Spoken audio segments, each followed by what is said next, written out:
Look at this. Let's take a look. Women's national team training camp roster taking place in Durham, North Carolina, December 12th to the 14th. We got Bats, Boston, Brittany Griner, Hamby, Kiki Iriafin, Paige, Caitlin Clark, Rakia Jackson, Kelsey Plum, Angel Reese, Juju Watkins, Jackie Young, Chelsea Gray. And if you look at the poster where you put your best marketing tools on, take a good look at that promotional poster. Really look at it. USA Basketball just released the roster for the women's national team training camp happening December 12th to 14th in Durham, North Carolina. The lineup features Caitlin Clark, Paige Buckers, Angel Reese, and a blend of seasoned veterans. From a marketing standpoint, this should be the easiest win imaginable, yet somehow they managed to fumble it. Front and center on the graphic is Kalia Copper, a talented player. Yes, but one whose most viral moment this season was her wig flying off mid-game. Next to her is Alyssa Thomas, remembered recently for a viral moment where a laughing fan was escorted out because of her. Jackie Young is included as well. She's an excellent player, but not exactly a household name for casual viewers. Meanwhile, Caitlin Clark, the most recognizable name in women's basketball, the person who could single-handedly drive interest in the event, is buried halfway down an alphabetical roster. No photo, no spotlight, no visual placement. The one player who could make this graphic explode on social media is nowhere to be seen. If you're enjoying this breakdown so far, don't forget to hit subscribe because we're only scratching. And then Alyssa Thomas has that fan laughing at her, escorted out by security. We have Jackie Young, no shade to Jackie Young, but folks, I can walk up to 150,000 people in the streets of New York City and ask them if you know who this woman is. No disrespect, Jackie Young. All 150,000 of those people would say, yeah, I got no idea. I don't even know who any of these people are. That person looks familiar, but I really don't know her name.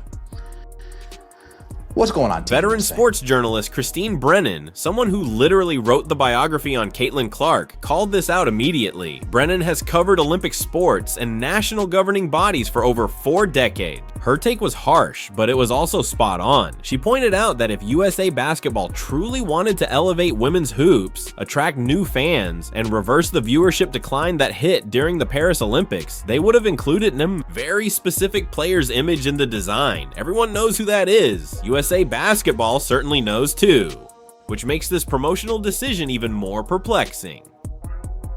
That's the only person that would say, yeah, she doesn't deserve to be on this roster, just out of pure old guard, jealousy, spite, hate narrative. It's clear as day that the people that made the decisions to put out this poster is somebody that is still pushing back against the Caitlin Clark is the reason why we're all here. To understand how strange this is, you have to look back at what happened during the 2024 Paris Games. USA Basketball deliberately left Caitlin Clark off the Olympic roster. They also left Angel Reese off. From a pure basketball standpoint, Clark had more than earned a spot. From a growth and marketing perspective, both of them were essential. The numbers don't lie. The explosion in women's basketball viewership during the 2024 college season happened because of Clark, Reese, and a handful of rising stars. This was the moment to capitalize on unprecedented momentum. Instead, USA Basketball clung to the veterans, the familiar names, the long-time system players. And what did that achieve? A drop in television ratings for women's basketball at the Olympics. Not a plateau, not a mild increase. A drop. The one global stage where women's basketball could have seen record numbers, and the organization squandered it. Team USA has went the correct route, in my opinion. They embraced the young guns. They embraced the younger generation, the generation that more casuals know. Names that are more familiar, not Alyssa Thomas. Who's Alyssa Thomas? No, we left her off. Now we have Caitlin Clark on the roster. Now we have Paige on the roster, Angel on the roster, Cam Brink on the roster, Aaliyah Boston on the roster, names that we Fast all forward know. to the 2026 FIBA World Cup roster, and suddenly, USA Basketball did a 180. They embraced the new wave. They brought in the faces that casual fans actually care about. Caitlin Clark, Paige Buchers, Angel Reese, Cameron Brink, Aaliyah Boston, basically the entire next generation of stars. The misstep in 2024 was so glaring that the person responsible for those decisions decisions was replaced. Cheryl Reeves stepped in to take charge of roster choices and strategy. Clearly, the organization realized they had mishandled an opportunity. They understood that growing the sport required showcasing the players, who attract global attention, and yet, then they released this poster. This is our all out promoting women's basketball, bring new fans in, and get unprecedented attention for a team that dropped in TV viewership at the Paris Olympics. They would have added the photo of one other player to this graphic, but no. And we all know who that one other player is. I've covered the Olympics and U.S. sports national governing bodies for 40 plus years and plan to be covering them for many more.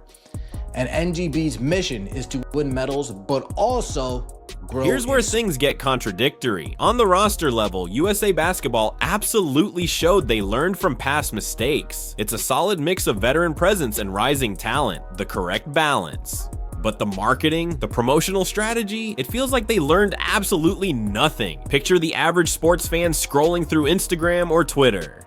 They see this graphic. If they aren't already deeply invested in the WNBA, they see Kahleah Copper and might only vaguely recognize her. They won't pause long enough to read the small print. There's nothing here that jumps out. Nothing that instantly captures attention. Nothing that says, this is worth watching. Now imagine Caitlin Clark's face on that same graphic. Instant stop scroll. Immediate curiosity. Oh wow, Clark's playing? When is this? Where can I watch? That's how you build an audience. That's how you tap into momentum. That's basics at marketing strategy.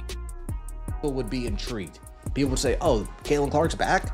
Let me take a look. You don't even know Caitlin Clark's back playing basketball by looking at this graphic. You would need to squint your eyes real hard and see her sixth way down the list. And I get it, it's in alphabetical order. Even more of a purpose to put Caitlin Clark front and center on this graphic. But we got Copper. And I understand some people might say, oh, well, they're using people that have already been on the team. Photoshop's a hell of a drug.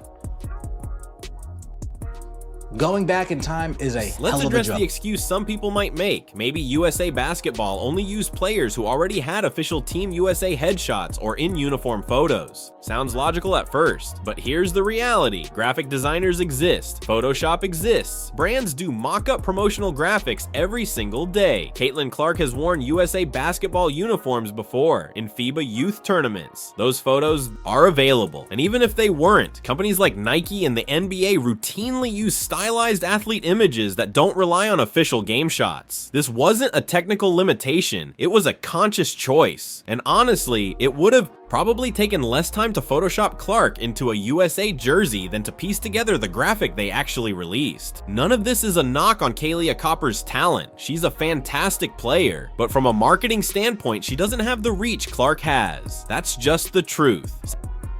Photoshop Caitlin Clark in one of these new nice threads, or you can go back to her days when she was playing with the FIBA team earlier in her basketball career. But to continue to drop the ball is absolutely ridiculous. You ever watch those cartoons?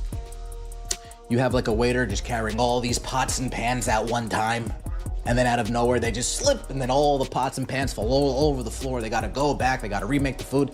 This is kind of like what Team USA is doing with this basketball team in advertising and marketing and promoting. They have all this cash.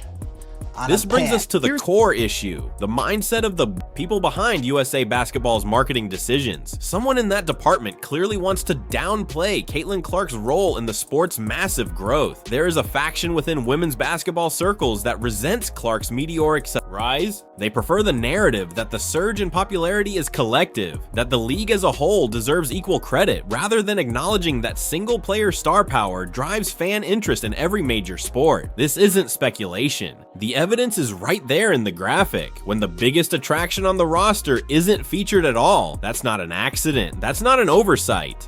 That is a philosophical choice driven by ego, insecurity, or internal politics. Who on that roster would genuinely object to Clark being featured prominently? Most players have openly acknowledged that Clark's visibility lifts the entire sport. The only people who might complain are the ones threatened by her star power, and that has nothing to do with fairness and everything to do with resentment. These people are fools, man. There's no other way to really describe it. These people are just fools. Should have had CC, Paige, and Angel in the graphic. I swear women's basketball doesn't know how to promote their product. Why should that change? WNBA has dropped the ball.